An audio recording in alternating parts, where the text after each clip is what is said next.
Oiê, tudo bem?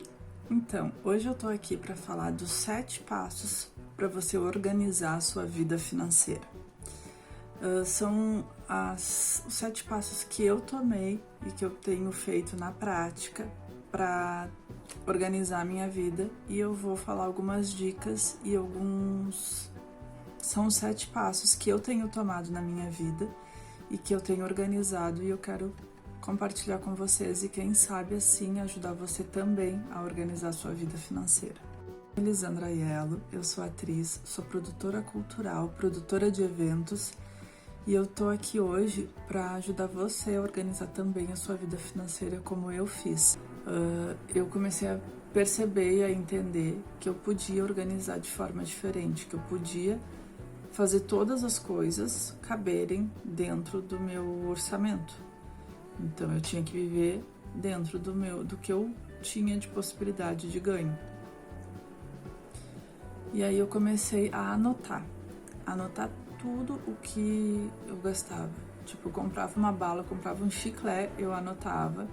Eu fiz um controle de que a gente tinha que tirar notinha, recibo de tudo, ou anotar, ou pedir até no mercadinho, que fazia a compra no mercado, pedir para eles anotarem o valor e a data ali para ter o registro de quanto que a gente gastou. Nisso eu venho fazendo até hoje. É bem difícil, é bem trabalhoso, mas é bem importante porque você vê exatamente quanto que você tem gastado em determinada coisa, quanto que você gasta em alimentação, quanto que você gasta em locomoção, quanto que você gasta em recarga de celular, por exemplo, quanto que você gasta com higiene, com limpeza, e você vai enxergando o todo e consegue mensurar e consegue ver onde você pode estar reduzindo o custo e organizando melhor para caber tudo dentro do seu orçamento e não estar gastando além. Então hoje eu vivo exatamente com o dinheiro que entra. Aí a gente vai para outro detalhe, que é a quarta dica. É gastar menos do que você ganha. A Natália Arcuri, assim como outros educadores financeiros, falam muito de algumas regras que você pode fazer para ajustar a sua vida dentro do seu ganho mensal. Uma delas é o 70-30.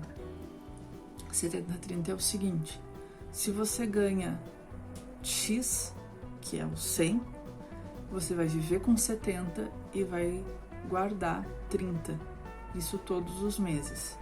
Então, todo o dinheiro que entra, a primeira coisa que eu faço, entrou o dinheiro, 30% daquele valor eu já pego e jogo para o investimento. Assim, todos os meses eu guardo os 30%. Fiz renda extra, por exemplo, mesma coisa, entrou o valor, 30% vai para o investimento. E eu e meu esposo hoje a gente faz isso, e isso já está começando a fazer parte da nossa rotina. Então a gente aos poucos vai se adequando também. A gente trocou para banco digital, então o banco digital já proporciona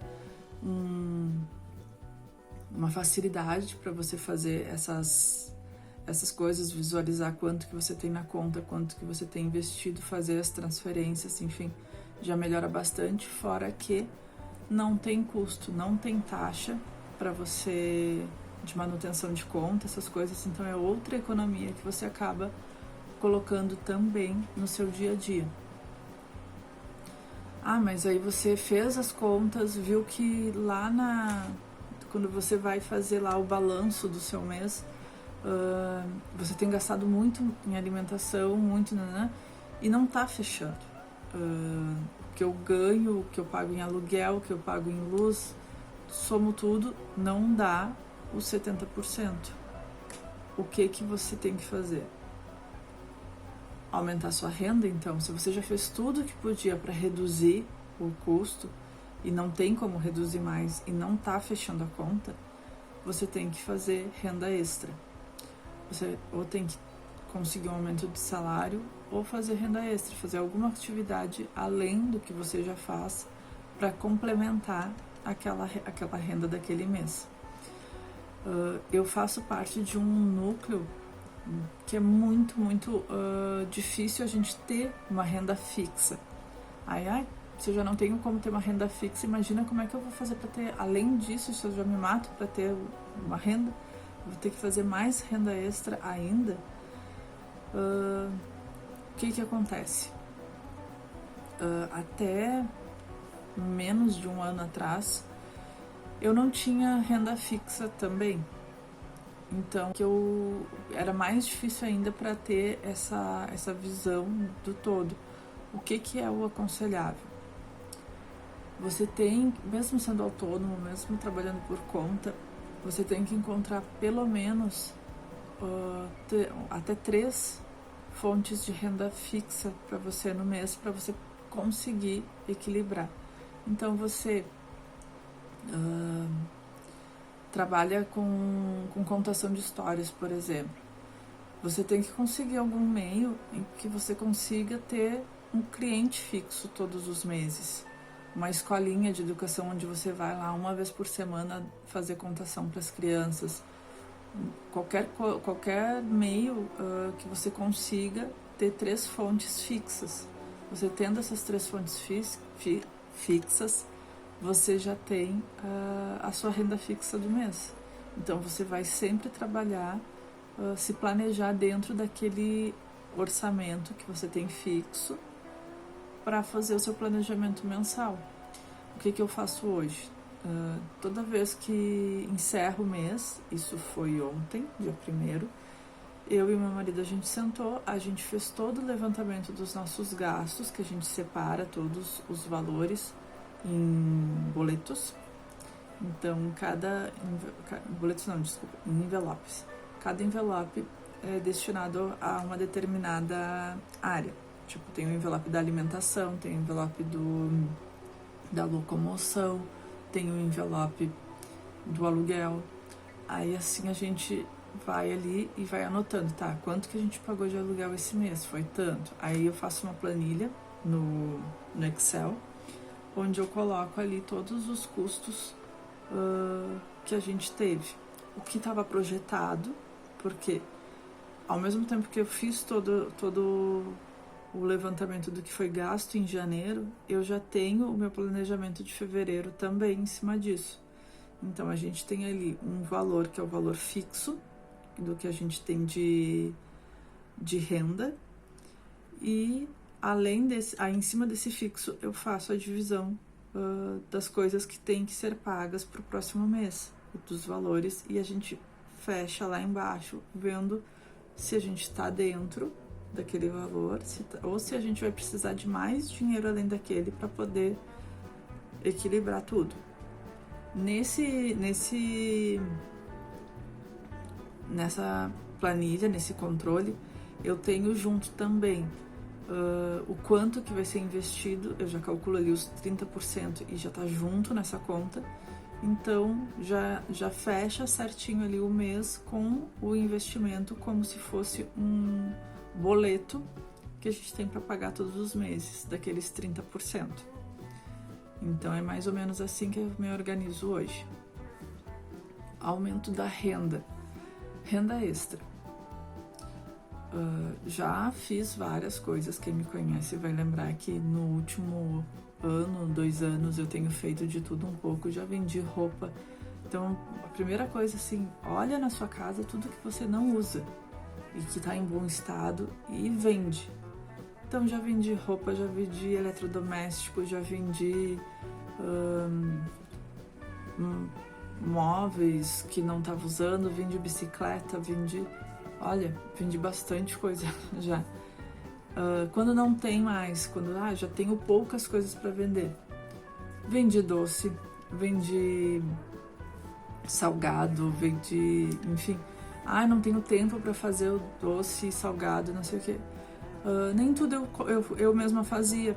Tinha várias coisas que até hoje eu vendo, não vendo tanto que nem antes, mas tipo, volta e meia aparece uma encomenda.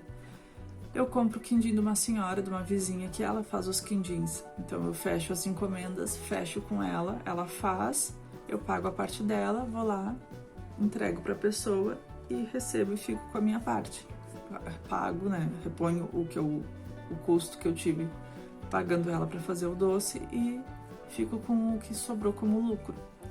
Então, é você organizar e ver quais são as possibilidades que você tem de poder estar fazendo mais renda extra, podendo estar fazendo mais para... Meu marido, ele é técnico em informática. O que ele faz? Ele também já vendeu doce bastante no trabalho dele, então ele chegava lá com as caixinhas de doce e vendia. Ele faz manutenção de computador nas horas vagas, ele pega consultorias.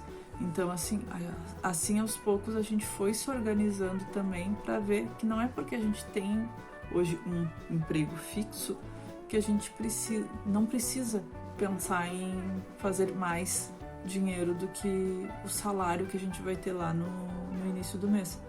Por quê? Porque a gente fez hoje um planejamento já a mais longo prazo, que a gente não tinha antes. A gente só vivia pro mês, para fechar o mês, para pagar a conta do mês, se tinha que comprar roupa, daí a gente tirava no cartão.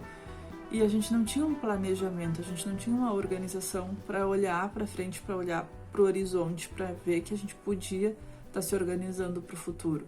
Hoje a gente já tem isso. Então, mas começamos lá atrás aos pouquinhos. Por quê? Quando tu tem muita dívida ou quando tu não tá enxergando a luz no fim do túnel, fica mais difícil de tu planejar a longo prazo. Então começa primeiro com as metinhas. Eu preciso terminar esse mês fazendo isso. Coisas simples que você consegue ir incluindo no seu dia a dia e aos pouquinhos. Uma coisa que eu aprendi que você vai assistir ou um canal do YouTube ou ler um livro sobre determinado assunto, você quer botar tudo que você está aprendendo ali ao mesmo tempo na prática e não funciona. Você tem que entender, discernir bem o que você está aprendendo e ir colocando aos poucos. Aos poucos você vai colocando aquilo ali, fazendo parte da sua rotina, aos pouquinhos. Se você coloca tudo ao mesmo tempo, você vai se frustrar, porque vai ser muita coisa ao mesmo tempo, você não está enxergando resultado na hora daquilo, vai ser um resultado a um médio, longo prazo, e aí você vai desistir, vai acabar se desestimulando de desistir, acaba não indo em frente com aquelas coisas que seriam tão importantes. Então, é aos poucos, são metinhas mesmo. Então, já foi a quinta dica, que é aumentar sua renda, fazer renda extra, ver o que você consegue produzir de coisas e de ideias para que você possa estar rendendo algum extra. Uma coisa que hoje eu tenho feito também, como estou hoje trabalhando num trabalho fixo e o meu tempo para poder fazer outras atividades está mais escasso, então ainda pego alguma encomenda que outra, de vez em quando tenho alguma coisa para vender de casa que eu anuncio, mas eu tenho procurado também fazer trabalhos pegar alguns freelas através de aplicativo, como 99 Freela, Ninjas, Get Ninjas e alguns outros que eu tenho cadastro ali. Volta e meia aparece um trabalhinho, às vezes alguma coisa mais pontual, alguma coisa mais burocrática, administrativa, alguma coisa assim, e ali também tem rendido alguma coisinha extra nos últimos tempos, assim. Tá um pouco mais devagar a coisa da renda extra de uns meses pra cá, mas no geral, assim, no todo, a coisa tá muito mais organizada do que teve há tempos atrás. A sexta dica, começar a investir. Então, se você começa a aplicar aos poucos a regra do 70-30, esses 30% você vai investir. E investir para montar sua reserva de emergência, que é a sétima dica. Você precisa ter uma reserva de emergência. Isso é muito, muito importante. Por quê? O que acontece quando você não tem o dinheiro suficiente para pagar as contas do mês? e você tentou fazer renda extra e mesmo assim não alcançou, e falta lá R$500 para fechar o mês e você precisa daquele dinheiro, você vai fazer um empréstimo do banco, você vai pegar o cheque especial. O juro é altíssimo do cheque especial, e hoje até para você ter o cheque especial na conta, mesmo que você não use, você já paga para o banco. Então o ideal é não ter cheque especial, é viver exatamente com o que cai na sua conta, e que aquilo ali não faz parte do seu salário, você vai estar só pagando um juro absurdo por aquele dinheiro. Mas a reserva de emergência vai ser o quê? Vai ser aquele dinheiro que vai estar lá guardado para uma emergência. Você precisou daqueles R$500, você vai emprestar para você mesma. Você vai tirar lá os R$500, vai usar por o que foi necessário, e nos meses seguintes você vai repor aquele dinheiro na sua reserva de emergência. A reserva de emergência, o ideal é que ela seja equivalente a 6 meses da sua renda, do seu custo de vida anual. Então, 6 meses é o mínimo que você tem que ter lá investido investido em liquidez diária, para que, se você precisou daquele dinheiro hoje, você tem como ir sacar na hora ou pro dia seguinte, enfim, mas você tem acesso rápido àquele dinheiro e você não precisa fazer empréstimo, você não precisa se atolar mais com contas, com dívidas. Com toda essa minha organização que eu comecei a estudar muito mais a partir de final de 2018, 2019, fui aplicando aos poucos as coisas. Iniciei 2020 com um planejamento maior, mais organizado, e hoje eu já tenho mais ou menos 1/3 do montante que eu pretendo ter para reserva de emergência. Eu e meu marido, nós temos contas separadas. Então, ele investe no CPF dele, eu invisto no meu CPF, mas a gente faz o controle juntos. Então, o montante geral que a gente quer ter é a soma dos dois. Mas, pensando 6 meses da minha vida, 6 meses da vida dele, o montante geral, nossa vida em conjunto. Mais ou menos é essa conta que a gente faz. Hoje a gente tem 1/3 disso, a gente já teve alguns custos, alguns gastos, que a gente viu como facilita a vida tu não precisar pegar emprestado. Então a gente vai lá, pega emprestado da reserva, usa, repõe. É isso, tipo, facilita muito a vida da gente não precisar depender de banco, de empréstimo, enfim. É uma pequena liberdade. Então, espero que vocês tenham gostado dessa pequena aulinha. E se gostou, curte o vídeo, compartilha com as pessoas que você acha que precisam também aprender mais. E a minha ideia é trazer esse conhecimento o mais básico para quem vive ou está vivendo a mesma coisa que eu já passei, que eu estou passando ainda. Então, eu vou compartilhar coisas da minha vida, do meu dia a dia, de como eu tenho agido e feito para me educar e me organizar financeiramente, na vida, enfim, em tudo. Então, uma boa semana para vocês, um beijo e até o próximo domingo.